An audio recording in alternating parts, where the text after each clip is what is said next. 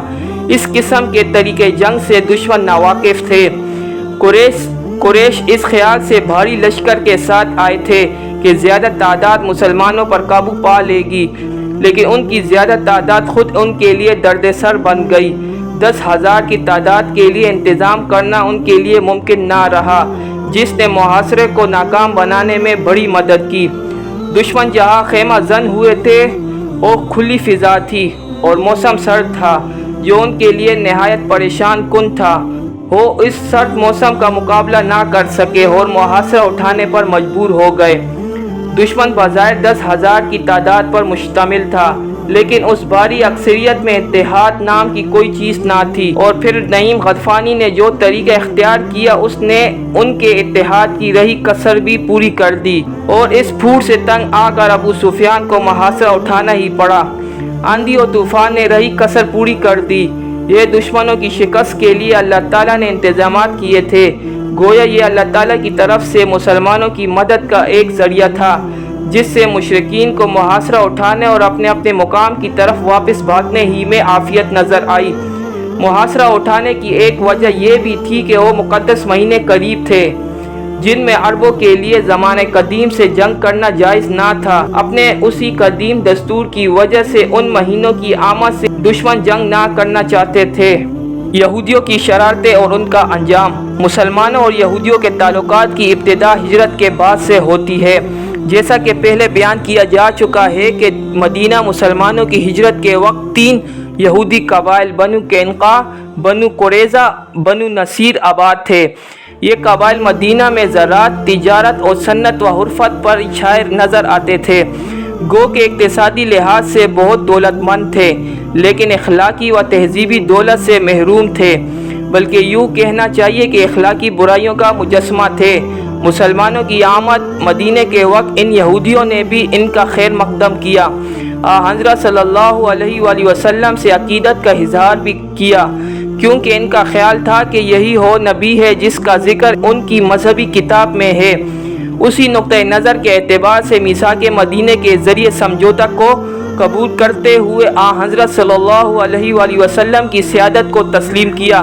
شاید ان کے خیال میں مسلمان ایک مستحکم قوم نہیں بن سکتے تھے۔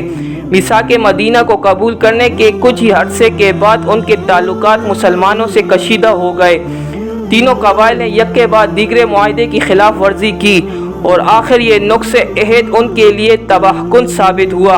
ان کے تعلقات کی کشیدگی کی مختلف وجوہات ہیں۔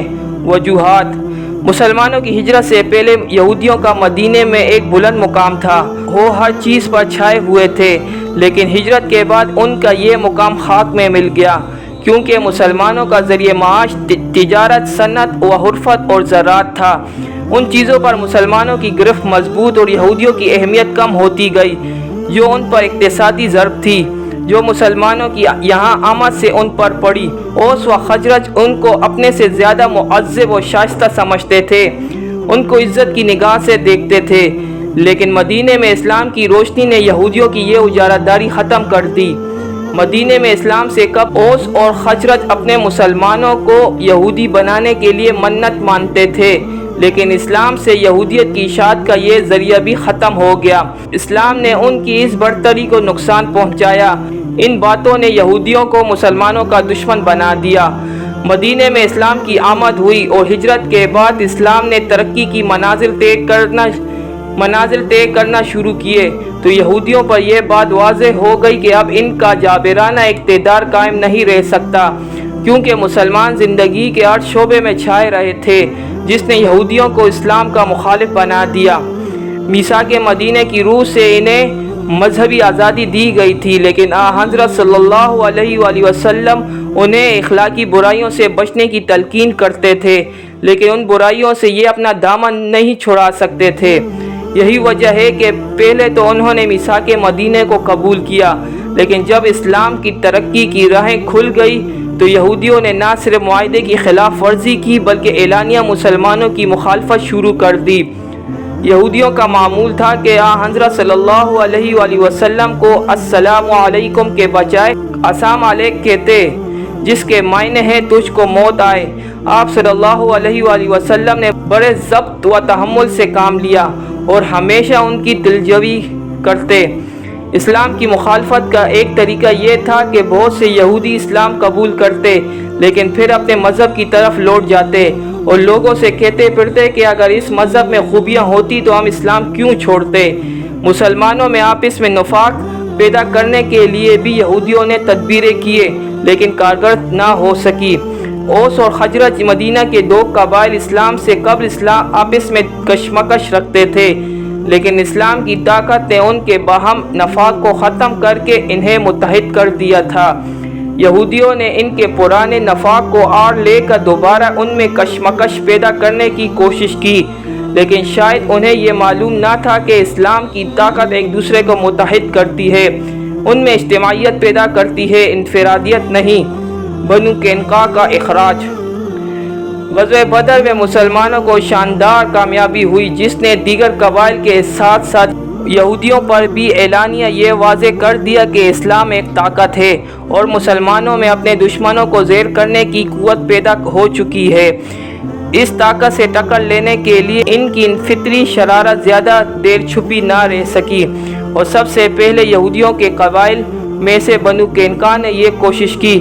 بنو قینقاع تاجر اور صناع تھے، مسلمانوں سے دشمنی تو رکھتے ہی تھے، ایک اتفاقیہ سبب نے ان کی آگ کو مزید بھڑکا دیا۔ واقعہ یہ ہے کہ ایک مسلمان عورت بنو قینقاع کے محلے میں دودھ بیچنے گئی، جہاں چند یہودیوں نے اس نقاب پوش عورت سے ناشائستہ حرکت کی۔ اتفاقاً ایک مسلمان انصاری جو وہاں موجود تھا غیرت سے بےتاب ہو گیا اور یہودی کو قتل کر دیا، جس کے بدلے میں یہودیوں نے اس انصاری کو شہید کر دیا۔ حضرت صلی اللہ علیہ وآلہ وسلم کو اس واقعے کا علم ہوا تو آپ صلی اللہ علیہ وآلہ وسلم یہودیوں کے پاس تشریف لے گئے اور فرمایا، خدا سے ڈرو، بدر والوں کی طرح تم پر بھی عذاب نازل نہ ہو جائے۔ انہوں نے جواب دیا، ہم قریش نہیں ہیں، ہم سے معاملہ پڑے گا تو ہم بتا دیں گے کہ لڑائی کس کا نام ہے۔ یہ معاہدے کی خلاف ورزی اور جنگ کی طرف اشارہ تھا، اس لیے حضرت صلی اللہ علیہ وآلہ وسلم نے ان کا محاصرہ کر لیا۔ یہودی قلعہ بند ہو گئے۔ آخرکار عبداللہ بن ابی منافقوں کے سردار نے کہا، جو فیصلہ حضرت صلی اللہ علیہ وآلہ وسلم کریں گے یہودیوں کو ماننا پڑے گا۔ آپ صلی اللہ علیہ وآلہ وسلم ان لوگوں کی عہد شکنی سے پریشان تھے۔ آپ صلی اللہ علیہ وآلہ وسلم نے فیصلہ کیا کہ یہ لوگ مدینہ چھوڑ دے، چنانچہ 700 یہودی جلا وطن کیے گئے۔ یہ واقعہ غزوہ بدر سے واپسی پر 2 ہجری کا ہے۔ کعب بن اشرف یہودیوں کے قبیلوں میں بڑا با اثر تھا۔ جنگ بدر کے بعد مقتولین کی تعزیت کے لیے مکہ گیا، چونکہ شاعر بھی تھا اس لیے مقتولین بدر کے مرثیہ لکھے، جس میں انتقام لینے کی ترغیب تھی۔ اس کے علاوہ آپ صلی اللہ علیہ وآلہ وسلم کو خفیہ طور پر قتل کرنے کی سازش بھی کی، جس کا علم حضرت صلی اللہ علیہ وآلہ وسلم اور صحابہ رضی اللہ تعالیٰ عنہم اجمعین کو ہو گیا اور اس کا یہ ناپاک منصوبہ ناکام ہوا۔ محمد بن سلمہ انصاری نے کعب کو قتل کر دیا۔ بنو نذیر کا اخراج۔ اس کے بعد احد کا معرکہ پیش آیا،